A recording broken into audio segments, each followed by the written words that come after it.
പണക്കാരായ ആളുകൾ അവരുടെ സമ്പത്ത് കൊണ്ട് സദക്കയിൽ മുൻകടക്കുന്നു, അവരുടെ സമ്പത്ത് കൊണ്ട് ഉംറ ചെയ്യുന്നു, അവരുടെ സമ്പത്ത് കൊണ്ട് പരിശുദ്ധ മക്കയിലെത്തി ഹജ്ജ് ചെയ്യുന്നു.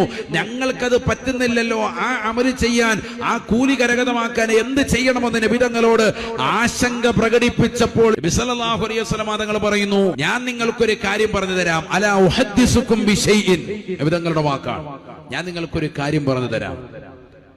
ഇൻ അഖദതും അദറക്തും മൻ സബഖകും, ഞാൻ ഈ പറയുന്ന കാര്യം നിങ്ങൾ മുറുകെ പിടിച്ചാൽ നിങ്ങൾ ഇപ്പോൾ പറഞ്ഞതാകുന്ന ഈ ആളുകളെക്കാൾ മുൻകടക്കാൻ പറ്റും, ഈ അമൽ മുറുകെ പിടിച്ചാൽ.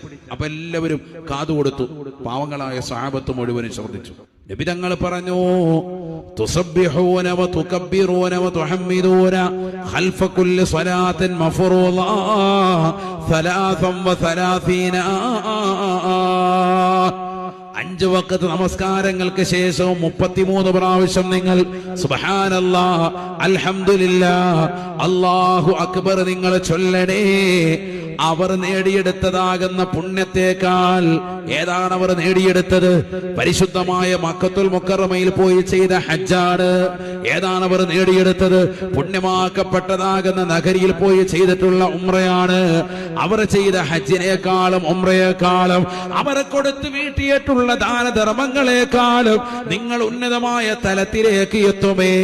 5 വഖത്ത് നമസ്കാരത്തിന് ശേഷം നിങ്ങൾ ഈ ദിക്ർ മുറുകെ പിടിച്ചാലെങ്കിലെന്ന് ഹബീബ് മുഹമ്മദ് മുസ്തഫ